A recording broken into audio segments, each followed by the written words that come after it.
Ahoj, já jsem Péťa a pro ty z vás, co už mě znají trošku díl, budu dneska mluvit zase o té levanduli, pořád o ní mluvím, co?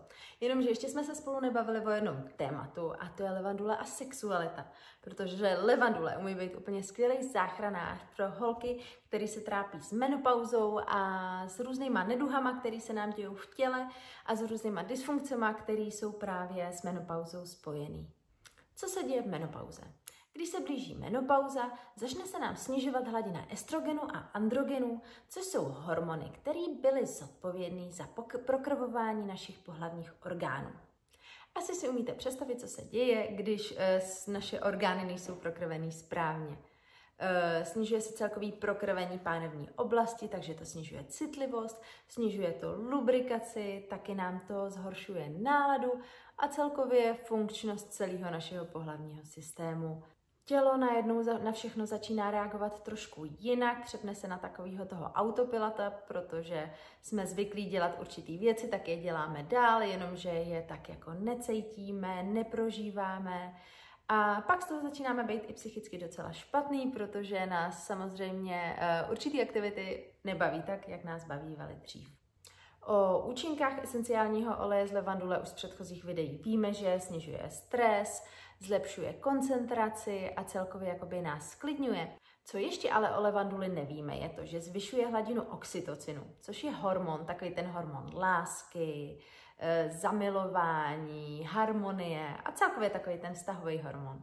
Bylo provedeno několik studií na levanduli právě v oblasti sexuality a měly úplně úžasné výsledky. Inhalování levandule, většinou se to vždycky v těch studiích testovalo tak, že ženy inhalovaly levanduli 2krát denně po dobu 20 minut z difuzéru a výsledky bylo takový, že to zvyšovalo touhu, zvyšovalo to vzrušení, zvyšovalo to lubrikaci a celkově sexuální naladění. Není to tedy jenom o tom, že levandule hezky voní. Levandule působí přes náš limbický systém, což nás tak jako sklidní a zase to dá našemu tělu prostor, aby se víc otevřelo intimitě. Jak to teda funguje? Když dechuješ levanduli, tak to není jenom o té vůni, ale když dopadne na čichový orgán, tak ten čichový orgán pošle signál tvému limbickému systému, což je centrum touhy a centrum sexuality. Pak přijde na řadu hypotalamus, který spustí hormonální reakci. Klesá kortizol, zvyšuje se oxytocin a tělo dostává signály, pojďme něco dělat. Takže místo toho, aby se tělo bránilo, tak se uvolní. A to je přesně ten stav, kdy najednou naše sexualita může zase začít fungovat přirozeně.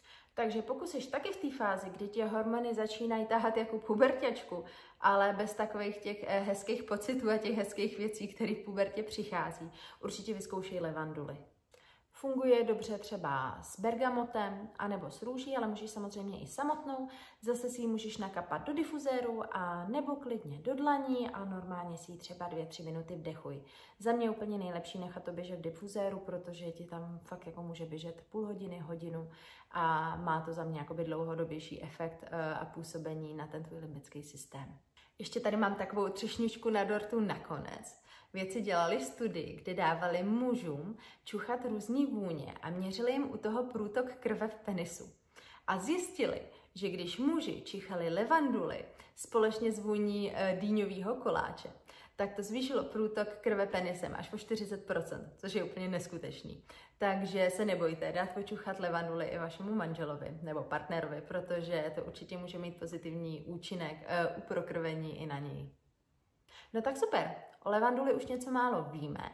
A ještě je jeden esenciální olej, který taky skvěle funguje pro podporu naší sexuality při menopauze a to je šalvij a o tom se budeme bavit příště. Jestli máš nějaké otázky, napiš mi jim na petra@kapnibožskou.cz, moc ráda ti pomůžu tě nasměrovat na kombinaci oleje, tak aby ti to fungovalo co nejlíp a uvidíme se příště. Čauky!